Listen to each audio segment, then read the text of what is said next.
Alright, so it's been a couple days since I was last at the racetrack, and I'll add in a clip of, you can see when it broke. Fuck!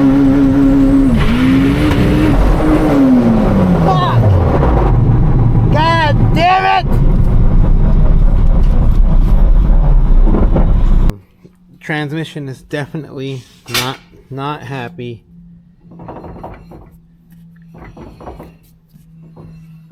Pretty sure the final drive broke, so right now I'm gonna start taking it apart and then get a little video of what actually broke on the inside and go from there. Alright, so the first thing I'm gonna do is get the fluid drained out. Then I'll start dropping the exhaust, take this link off, wheels off, axles out, and go from there. But right now we should have some sort of idea of what broke once we take this drain plug out. Go ahead and pull this out, and once it drains out, what I've done in the past is you just get a look inside there, and you'll be able to see the teeth from the final drive. And what I'll do is I will grab onto the axle or the wheel and just spin it, and you can see the teeth missing sometimes. So we'll see if that's the case, which I'm pretty sure it is. And you can see there that there's plenty of metal in the oil. So we know it's broken, so it's not really a surprise.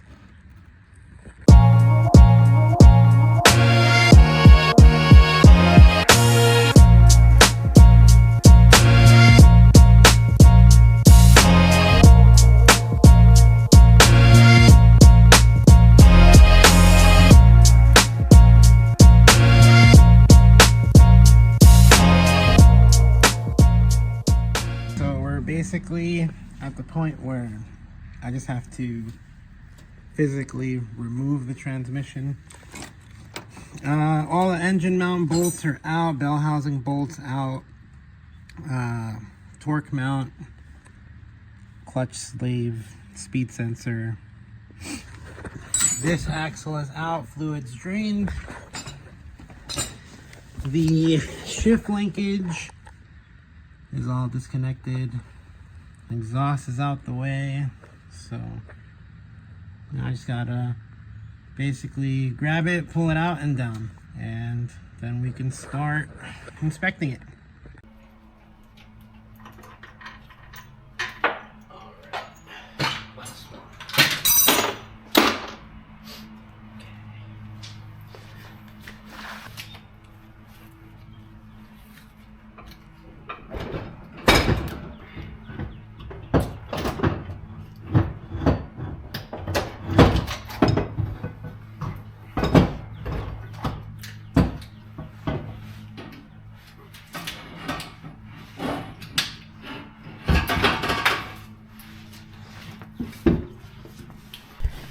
As you can see here, there's fluid in the bell housing, which is not good.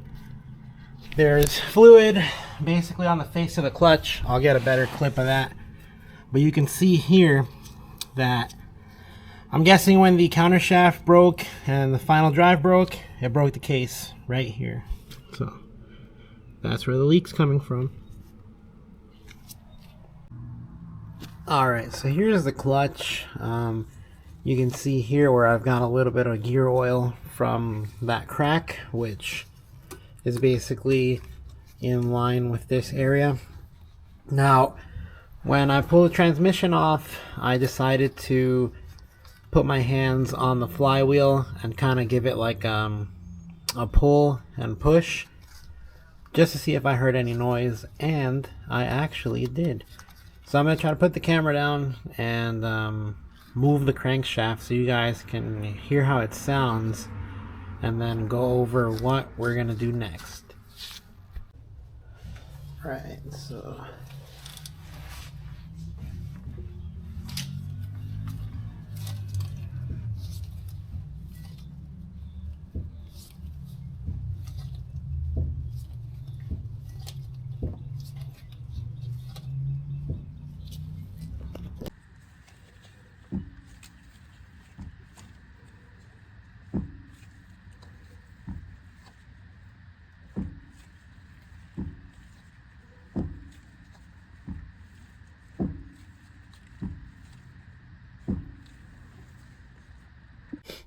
so now the next step's going to be I'm going to remove this. This is a turbo drain line.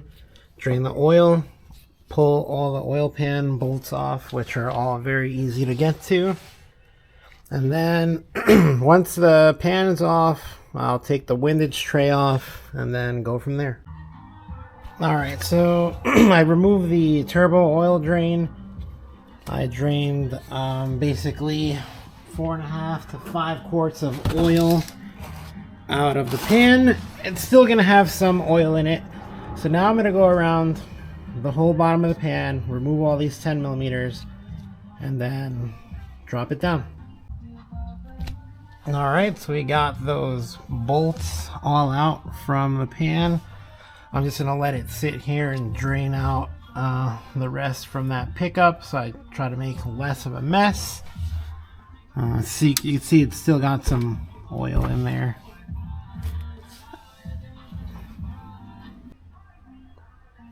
Now I'm not sure how well you guys can see this, but this engine was put together September of 2017, and it's been in the car ever since.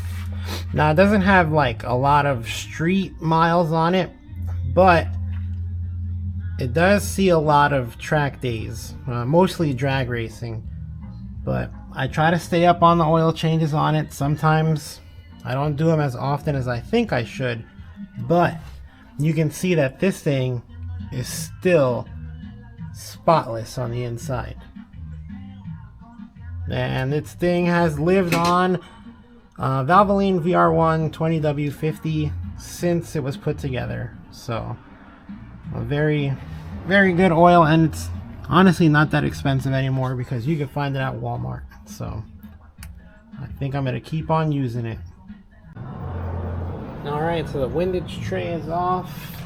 Now we can get a look at the crankshaft, the rods, and I have to take off cap number 4, which is this one right here, to look at the thrust bearing.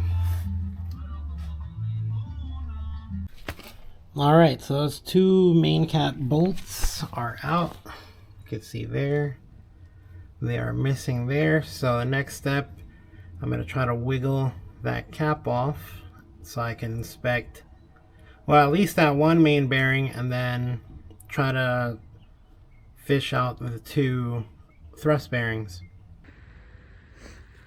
Alright, so this is cap number 4.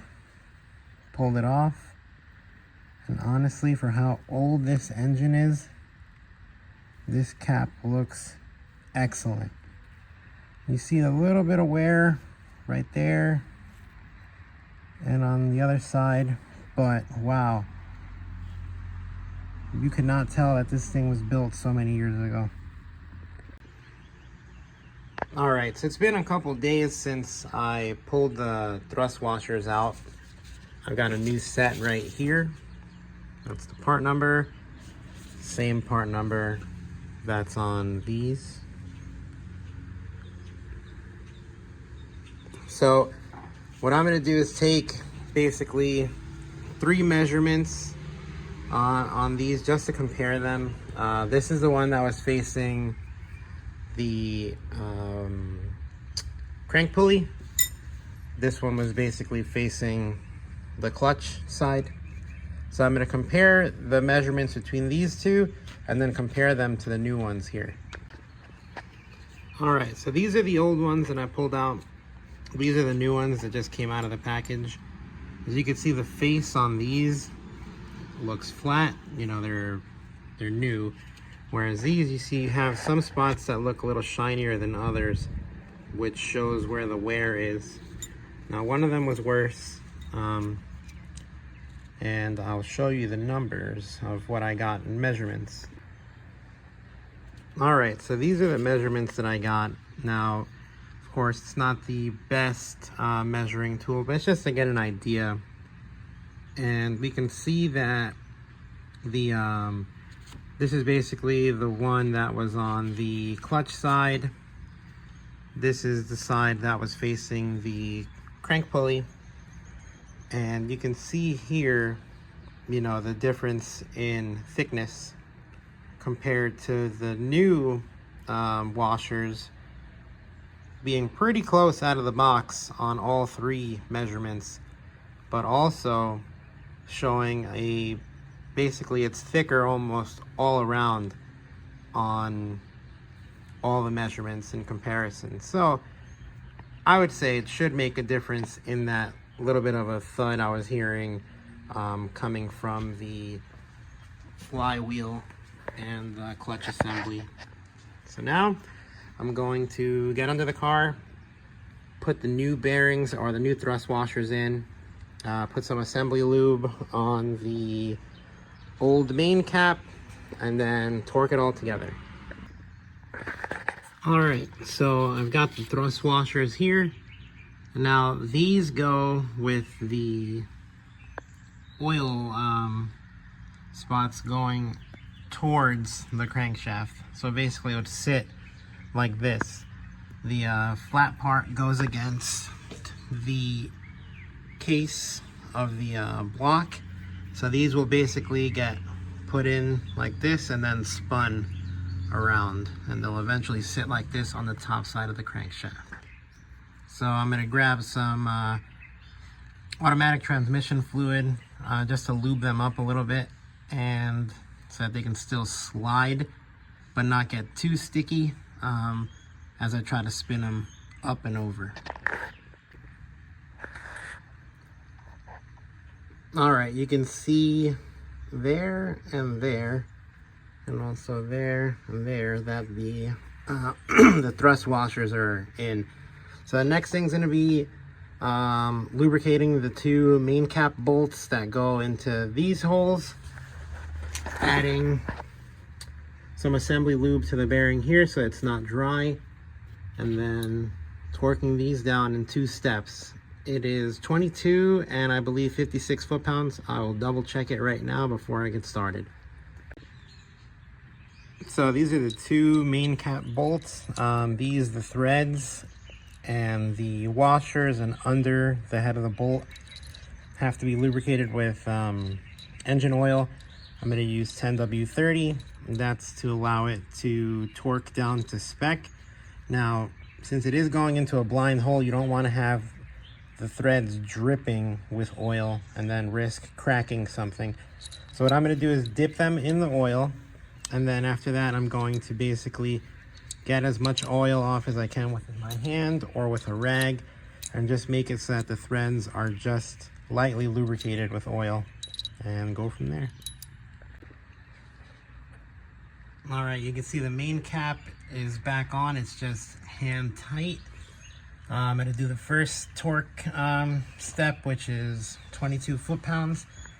Now, one thing to make sure is that these caps are all numbered, and they all have an arrow pointing towards the crank pulley. So you want to make sure that when you do put it back, that the arrow is facing the correct way, and you know, none of the numbers are like upside down or anything like that.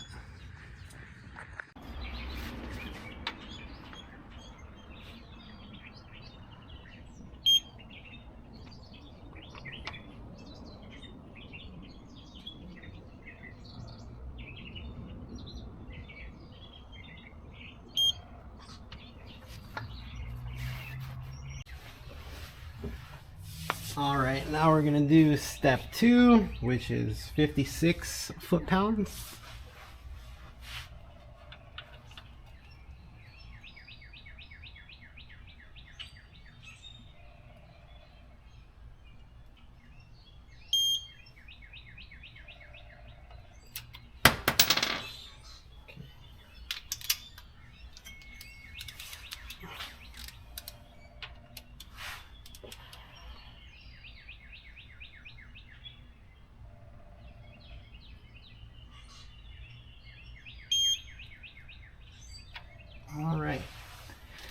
Alright, so now that everything is torqued down and the new thrust washers are in, I'm going to try and grab the flywheel and clutch like I did before and see if we hear any noise. So here we go.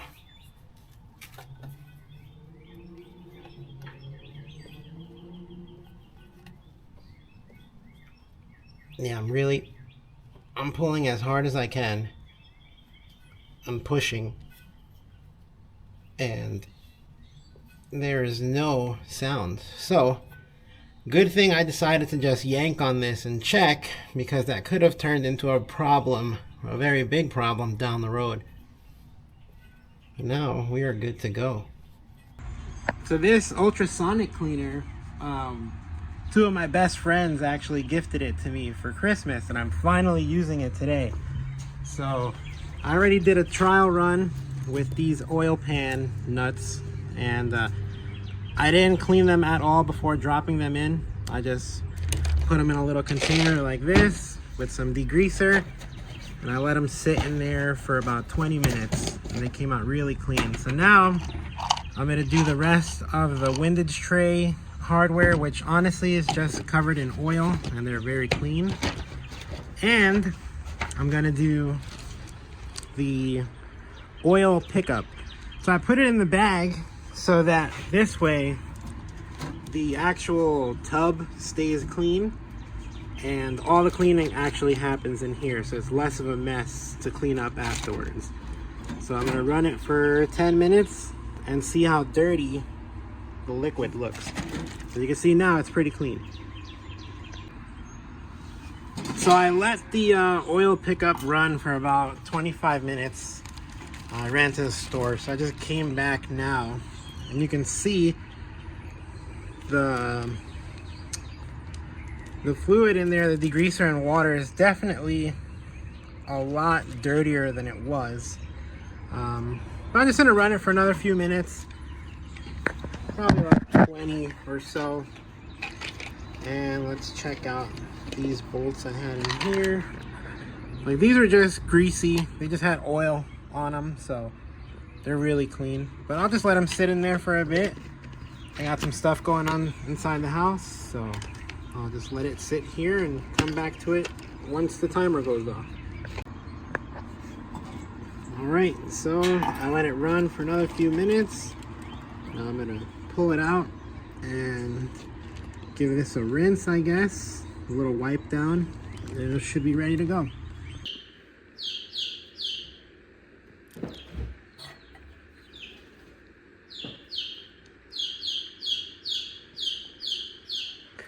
Oh, one of the chickens got out.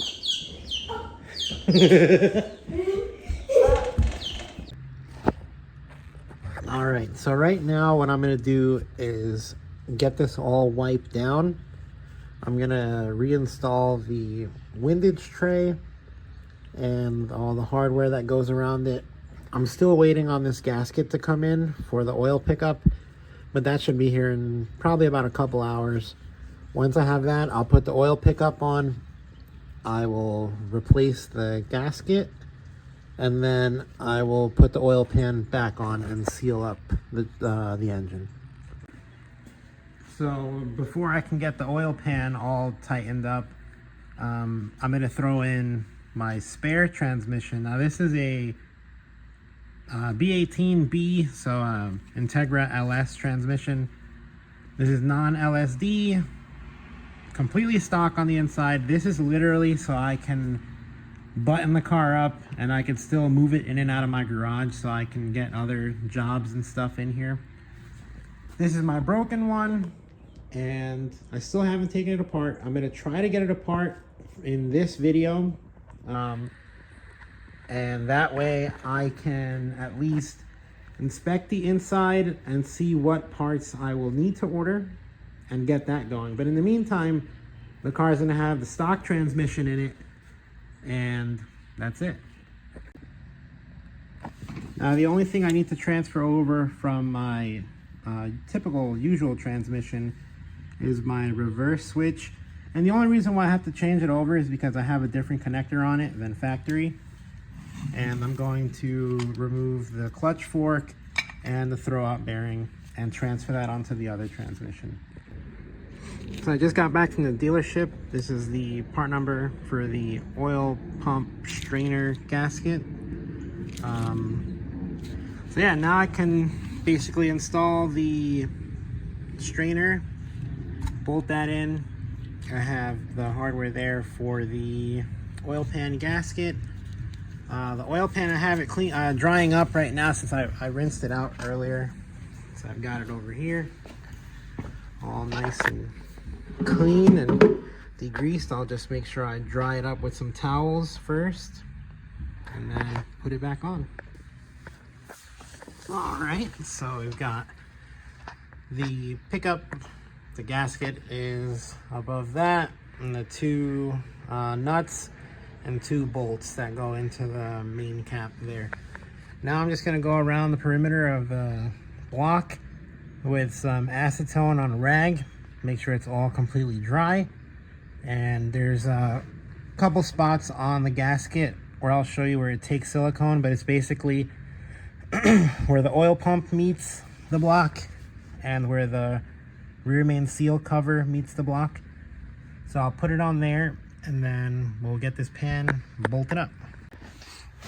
So here's the gasket that I like to use on the B series engine. It's the part number right there, and it's made by Felpro. The nice thing about this gasket is that it's rubber on both sides, but it has a steel core in it, so you can make sure you can torque it down evenly. It won't squeeze out, and it honestly does not leak. The one I had on there was still good. It was actually still stuck on the block when I pulled the pan off, as you'll see in the clips that I recorded before. But I figured I'm in here, I might as well replace it. But since it came off in one piece, didn't tear or anything, I'm just going to keep it on my shelf as a spare, just in case I need one down the road. You can see here, here, here, and then right here. Basically, those little squares are where you're going to add your silicone. They include silicone, but I like to use the Honda Bond HT stuff. This stuff works really good. So I'll just basically dab that in there, make it so that the squares are full, and then you can use the little plastic pieces here. That'll allow you to put the pan up, or the gasket up, before you get the pan on, and then you can twist those out once you've put a couple nuts in it.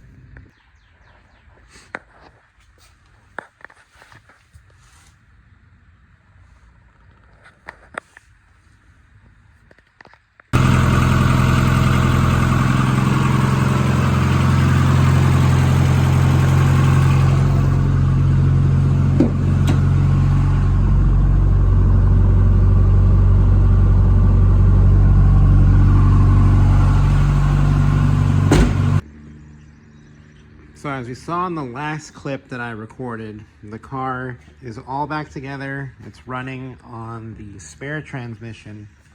So I have the broken one on the table.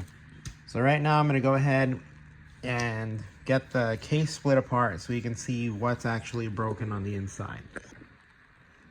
So to split one of these apart, you're going to pull this cap off. You just use a ratchet and then spin it out. There's going to be a circlip there. You're going to spread that open so that this gear stack falls down. After that, there's a 14 here. This is for the reverse gear. And then you're going to have a whole bunch of these 12 millimeters all around. Once those are all out, you can usually just stick a pry bar right here and pop the case open. And that's about it. All right, so I got the cap off, the 14 out, and then well, actually I missed one right there. But the 12s are out, and now I did forget to mention these two. So these two bolts here, they're actually hollow because they hold in the shifter, detent springs, and balls. So when you take these out, just be careful to not lose the BBs that are in there. Alright, so now I'm gonna basically spread open the circlip over here. You should be able to hear it drop.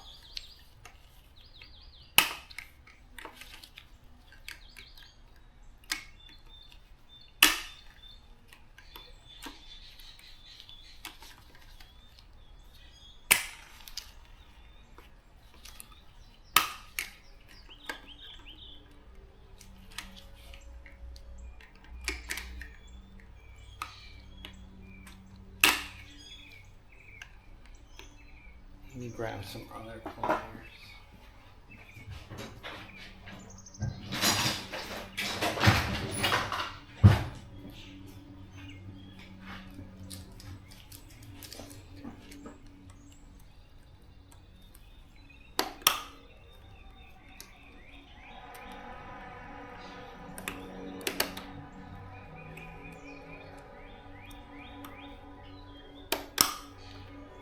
Now, if it's not dropping how it usually drops, but it could just be because there's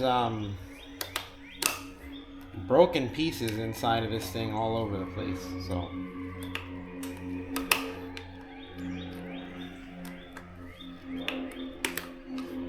So what I'm going to try to do is see if I can stick the pry bar in that spot, try to get it to lift up a little bit, and then right there, split. And then as I'm pulling, I'm going to try to get it to release from here.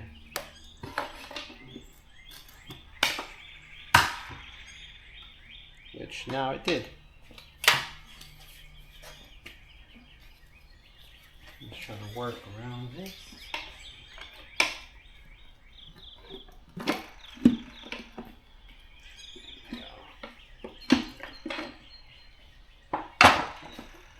All right.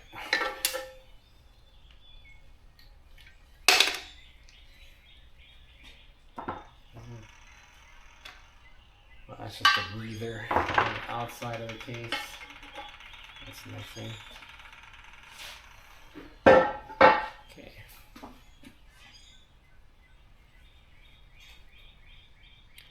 It's definitely pieces. And from what it looks like, real quick,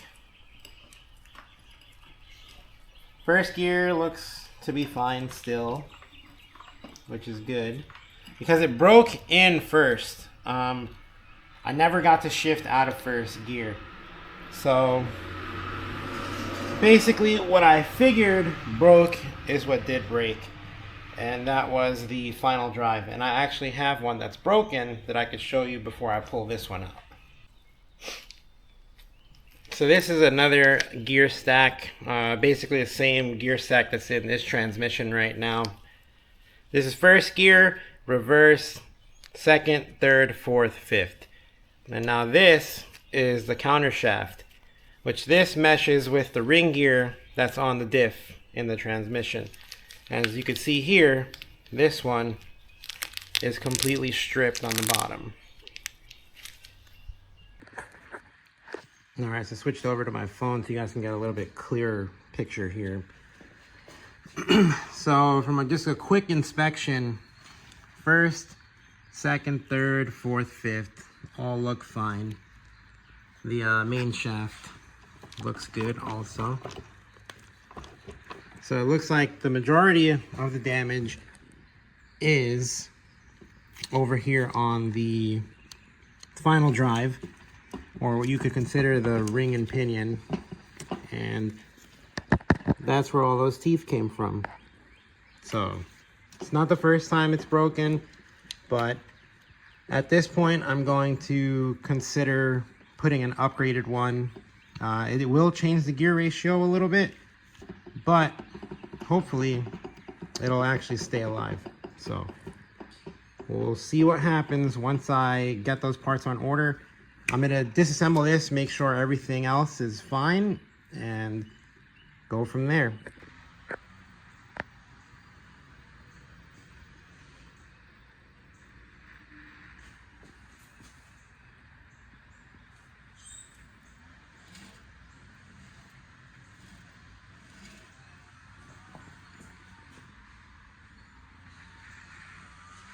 So after taking the transmission apart, the bright side is that the 1 through 5 gear set is actually in good shape. I'm gonna completely disassemble it, clean it, double check the synchros, all the springs and bearings, and then if that's all good, or if I need anything, I have another set that I can pull parts from. But Now I just have to get the final drive on order and start cleaning up the extra bell housing that I have since this one did crack. So stay tuned. The next video I put out, it'll be me assembling the transmission and probably putting this one back into the car. Thanks.